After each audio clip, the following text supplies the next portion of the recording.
Ah, yes, the 1950s. A time when milk came in glass bottles. TVs weighed as much as small cars, and every kid's backpack was basically one giant textbook and a lunchbox full of questionable meat products. Phones at cords. Lunches at crusts and feelings? Well, those were something you quietly ignored while eating meatloaf. Welcome to Explain Flix, the channel that brings the past back to life, one nostalgic flashback and mildly traumatizing memory at a time.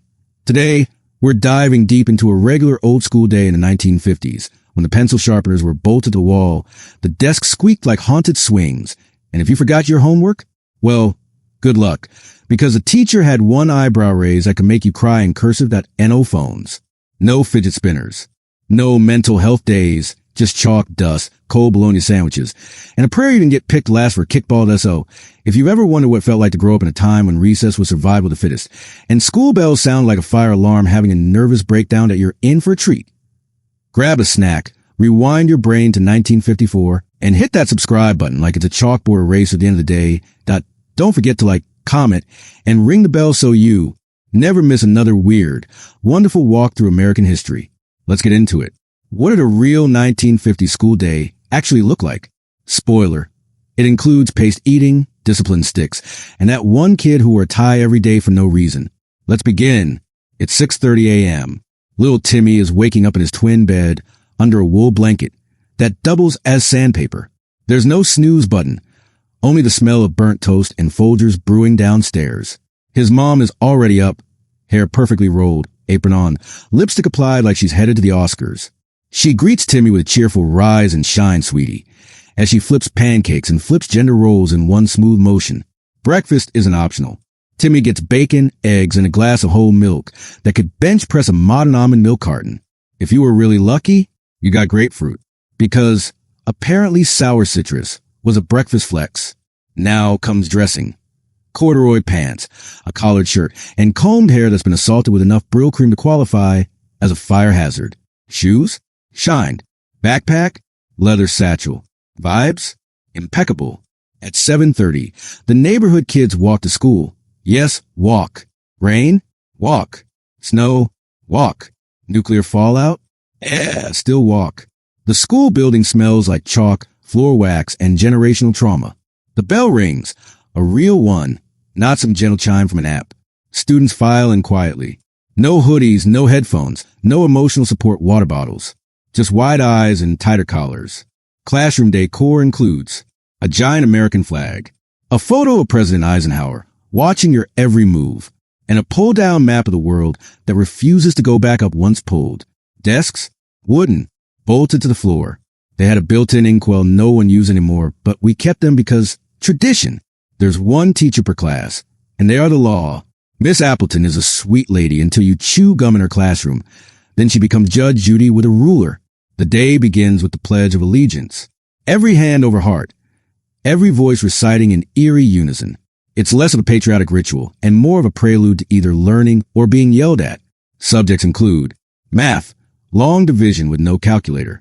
If you asked what a calculator was, you'd be accused of witchcraft.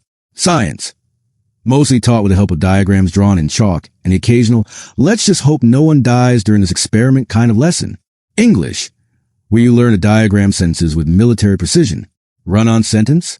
That's ground for expulsion, or at least an angry sigh from Miss Appleton. Social studies, focus heavily on the founding fathers, the Cold War, and how communism was hiding under every rock.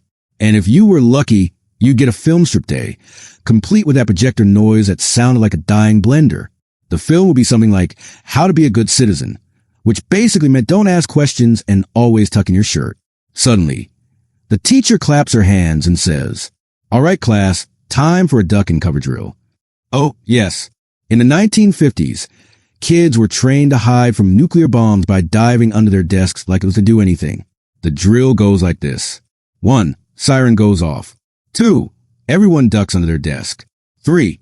Cover your head with your hands. 4. Pretend this will save you from a 10,000-degree atomic blast. It was basically nuclear charades. And every kid did it without question, because the government said so, and because kids in the 50s were taught to obey authority, like it was the 10 Commandments. At 12 o'clock, it's time for lunch. The cafeteria smells like boiled something. Everyone lines up with military precision. No skipping. If you cut in line, you were socially canceled until further notice. On the tray today, a scoop of unidentifiable meatloaf, canned green beans boiled into sadness, a square of Jell-O with mystery chunks, and milk, always milk, served lukewarm in a cardboard carton that disintegrates halfway through drinking it. If you brought a lunch from home, it was wrapped in wax paper, not plastic. Inside, a PB&J and an apple that's more bruises than fruit. No snacks. No vending machines. If you were hungry after lunch, too bad. That was the Cold War diet. Recess in the 1950s wasn't fun. It was a gladiator match disguised as playtime. The playground was made entirely of metal concrete and things designed to cause lifelong injuries. Here's what you could expect. Monkey bars that were 10 feet high and always rusty. Merry-go-rounds that spun so fast they violated the Geneva Convention. Teeter-totters that doubled as dental removal tools. Swings that launched you into orbit and then reminded you gravity hurts. You either came back with a scraped knee, a missing tooth, or a newfound respect for gravity. But no one cared. If you cried, someone said, "Rub dirt on it," and handed you a rock. Post-recess was a battle. Everyone was tired.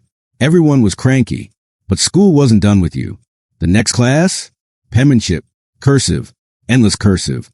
If your loops weren't perfect, your paper got torn up and you started over. After that, spelling bees, the Hunger Games of letters. You mess up onomatopoeia. Boom.